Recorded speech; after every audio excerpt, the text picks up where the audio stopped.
অসমৰ চৰকাৰী আৰু প্ৰাদেশিকৃত বিদ্যালয়সমূহৰ আকাৰ আৰু বিদ্যালয়সমূহৰ ভৱন পৰিৱৰ্তন কৰাৰ বাবে আমি এখন সুদূৰ প্ৰসাৰী আঁচনি লৈছিলোঁ।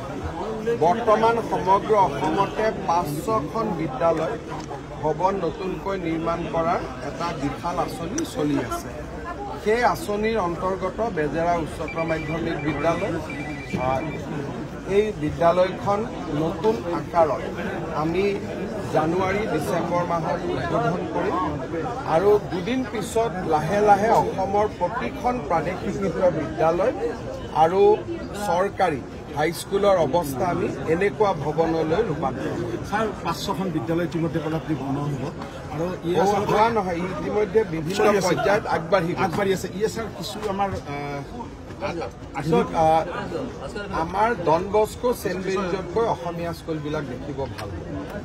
যিটো গতিত আমি কাম কৰি আছোঁ, আজি ডন বস্কো চেণ্ট মেৰিজ দেখিলে যেনেকুৱা এটা লাগে যে ইয়াতে এটা পঢ়াৰ পৰিৱেশ আছে, কিন্তু বিনিয়োগৰ অভাৱৰ বাবে আমাৰ স্কুলবিলাকৰ পৰিৱেশবিলাক বেয়া হৈ গৈছিল।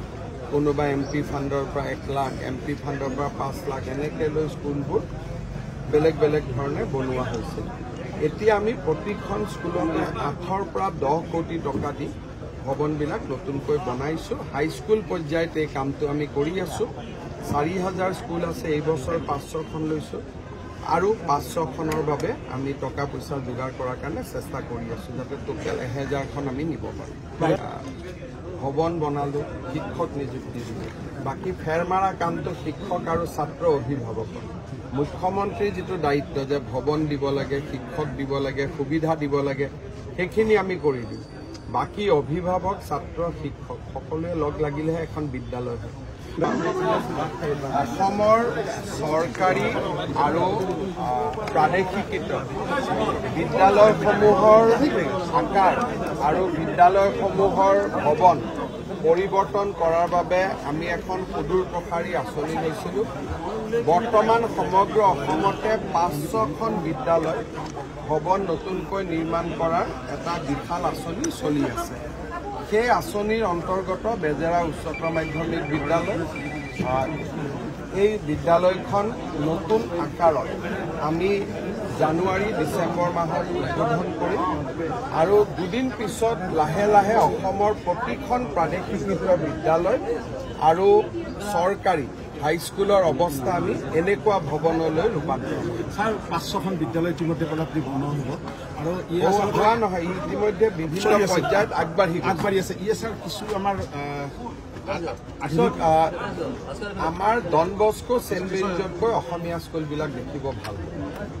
যিটো গতিত আমি কাম কৰি আছোঁ, আজি ডন বস্কো চেণ্ট মেৰিজ দেখিলে যেনেকুৱা এটা লাগে যে ইয়াতে এটা পঢ়াৰ পৰিৱেশ আছে, কিন্তু বিনিয়োগৰ অভাৱৰ বাবে আমাৰ স্কুলবিলাকৰ পৰিৱেশবিলাক বেয়া হৈ গৈছিল। কোনোবা MP ফাণ্ডৰ পৰা 1 লাখ, MP ফাণ্ডৰ পৰা 5 লাখ এনেকৈ লৈ স্কুলবোৰ বেলেগ বেলেগ ধৰণে বনোৱা হৈছিল। এতিয়া আমি প্ৰতিখন স্কুলতে 8ৰ পৰা 10 কোটি টকা দি ভৱনবিলাক নতুনকৈ বনাইছোঁ। হাইস্কুল পৰ্যায়ত এই কামটো আমি কৰি আছোঁ। 4000 স্কুল আছে, এই বছৰ 500খন লৈছোঁ আৰু 500খনৰ বাবে আমি টকা পইচা যোগাৰ কৰাৰ কাৰণে চেষ্টা কৰি আছোঁ, যাতে টোটেল 1000খন আমি নিব পাৰোঁ।